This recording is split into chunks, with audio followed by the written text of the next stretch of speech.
Alors, on va voir comment installer et configurer SQL Server 2019 sur Windows 2019, Redis Enterprise 7 et Redis Data Integration Ingest, le CDC, pour maintenir une copie des données de SQL Server dans Redis, sans introduire de dépendance vers des technologies qu'on souhaite décommissionner. Moi, c'est François, Solution Architect chez Redis depuis 2017. Alors, les applications modernes, éventuellement en microservices ou dans Kubernetes, développées avec des bases NoSQL modernes comme Redis, ont parfois besoin d'accéder aux données gérées par des applications que l'on ne peut pas modifier facilement parce qu'on n'a pas le code source, ou on n'a plus les compétences, ou alors on n'a pas le budget. Voilà.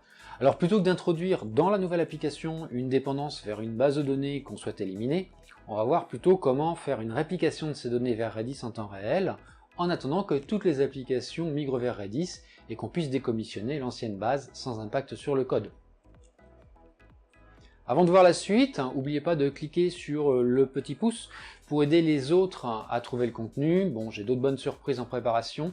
Vous pouvez vous abonner et activer les notifications pour ne pas les rater.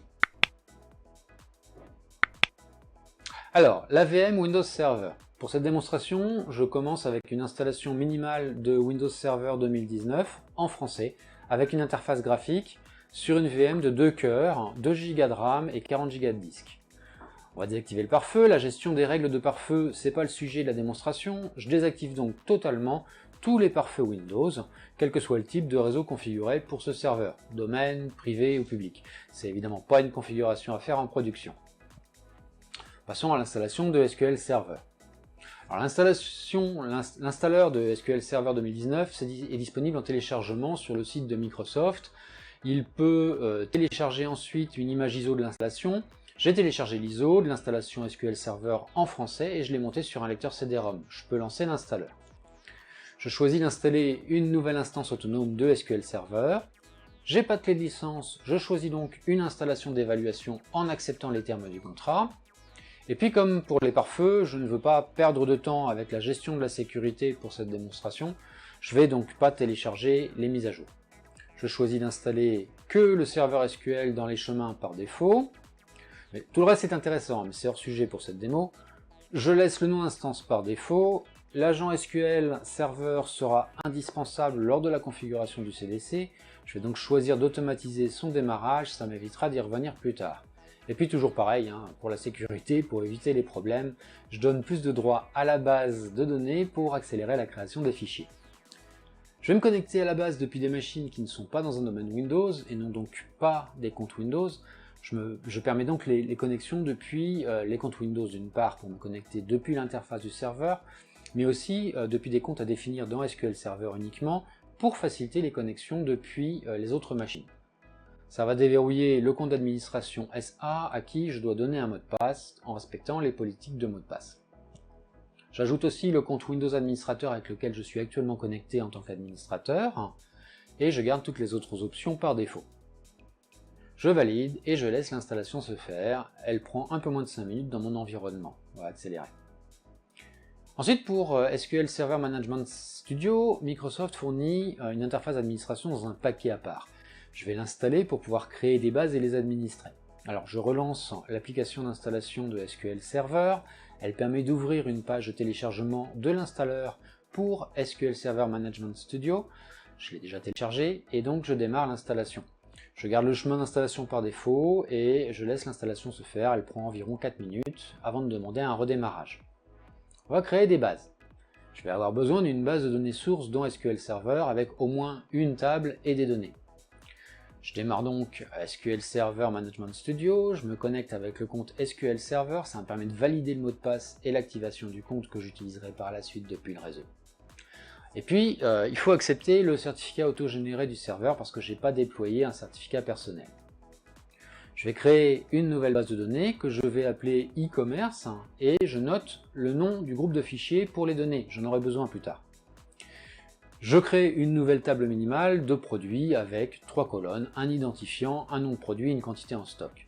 Et puis je vais saisir quelques valeurs dans la table pour avoir des données de départ à synchroniser initialement avant de passer en synchronisation incrémentale. Je vérifie que les données sont bien enregistrées. Maintenant je vais tester la connexion. Donc pour tester la connexion, je vais la tester depuis une autre machine sur le réseau, sous Linux, avec un compte SQL et je vais afficher les données. Ça validera la connectivité réseau, la configuration des filtrages des pare-feux, l'activation du compte SQL et de son mot de passe depuis un accès distant, les permissions sur la base, sur le schéma, sur la table, sur les lignes. Alors pour ça, j'utilise Dbeaver, un client SQL open source multiplateforme pour Linux, pour Windows, pour Mac, en Java. Il connaît de très nombreuses bases et télécharge les bibliothèques clientes automatiquement à la volée. Je le lance depuis mon poste de travail sous Linux. Je commence par créer une connexion de type SQL Server. Je renseigne les informations de connexion. Je n'ai pas installé de DNS, donc j'utilise l'adresse IP du serveur SQL. Je vais utiliser le compte SQL serveur SA avec son mot de passe et j'accepte aussi les certificats présentés par le serveur. Je teste la connexion en acceptant éventuellement le téléchargement du pilote si je ne l'ai pas déjà. Je vérifie que je retrouve bien la table, son schéma, ses données. Maintenant, il faut indiquer à SQL Server de noter toutes les opérations effectuées sur certaines données.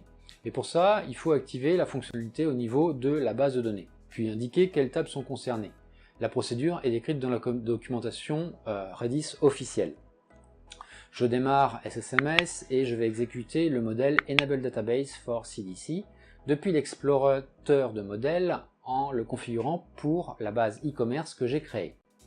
Ensuite, je vais exécuter le modèle Enable Table Specifying File Group Option en l'appliquant à la table concernée et en indiquant le nom du groupe de fichiers noté lors de sa création, le nom du compte autorisé et le schéma. Et puis enfin, je vérifie que la configuration a été prise en compte à l'aide de la procédure stockée spcdc help change data capture depuis la base e-commerce. Et puis je m'attaque à la VM Ubuntu. Alors pour cette démo, j'utilise une seconde VM dans le réseau du lab sous Ubuntu 20 LTS à jour avec 4 cœurs, 16 Go de RAM, 30 Go de disque.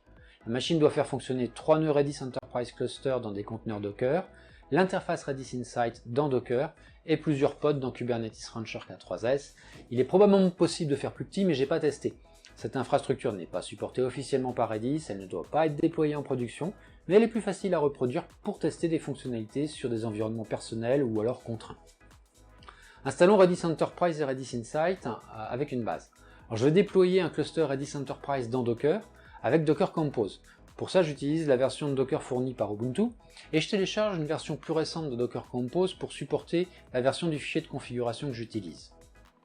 Je vais utiliser un dépôt GitHub non officiel comme base de travail pour déployer et configurer Redis Enterprise avec une base de test et j'y ajoute Redis Insight pour pouvoir me connecter aux bases Redis.